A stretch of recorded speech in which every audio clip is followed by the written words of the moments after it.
ప్రియమైన సహోదరి సహోదరులారా, మీకు శుభవార్త. 2025 సంవత్సరంలో మొత్తం 365 అంశాలను మీతో పంచుకోబోతున్నాము. జనవరి 1వ తేదీ నుండి ప్రతిరోజు ఒక అంశము మరియు దానికి సంబంధించిన వాక్యమును పంచుకుంటాము. దయచేసి ఆ వాక్యములను వినండి, ధ్యానించండి మరియు ఆశీర్వదించబడండి. దయచేసి సబ్స్క్రైబ్ చేయండి మరియు మీ స్నేహితులతో పంచుకోండి. ధన్యవాదాలు.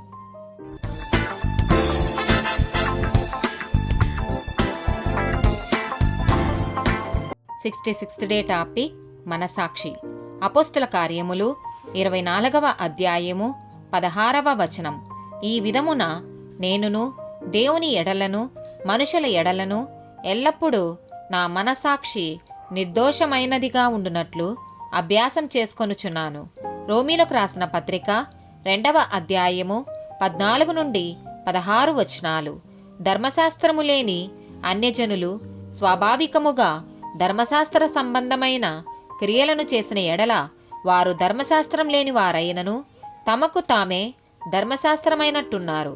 అట్టి వారి మనసాక్షి కూడా సాక్ష్యం ఇచ్చుచుండగను వారి తలంపులు ఒకదాని మీద ఒకటి తప్పు మోపుచు లేక తప్పు లేదని చెప్పుచుండగను ధర్మశాస్త్రము తమ హృదయములయందు వ్రాయబడినట్టు చూపుచున్నారు. దేవుడు నా సువార్త ప్రకారము యేసుక్రీస్తు ద్వారా మనుషుల రహస్యములను విమర్శించు దినమందు ఇలాగు జరుగును. రోమీలకు రాసిన పత్రిక 9వ అధ్యాయము 1-2 వచనాలు. నాకు బహు దుఃఖమును నా హృదయములో మానని వేదనయు కలవు. క్రీస్తునందు నిజమే చెప్పుచున్నాను, అబద్ధమాడుట లేదు. 1 తిమోతికి రాసిన పత్రిక 1వ అధ్యాయము 5-19 వచనాలు. ఉపదేశ సారమేదనగా పవిత్ర హృదయము నుండియు మంచి మనసాక్షి నుండియు నిష్కపటమైన విశ్వాసము నుండియు కలుగు ప్రేమయే. అట్టి మనసాక్షిని కొందరు త్రోసివేసి విశ్వాస విషయమై ఓడబద్దలైపోయిన వారి వలె చెడియున్నారు. 1 తిమోతికి రాసిన పత్రిక 3వ అధ్యాయము 9వ వచనం.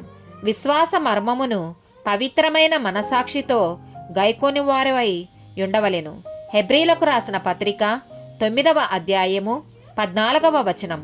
నిత్యుడగు ఆత్మ ద్వారా తన్ను తాను దేవునికి నిర్దోషిగా అర్పించుకొనిన క్రీస్తు యొక్క రక్తము నిర్జీవ క్రియలను విడిచి జీవము గల దేవుని సేవించుటకు మీ మనసాక్షిని ఎంతో ఎక్కువగా శుద్ధి చెయ్యును.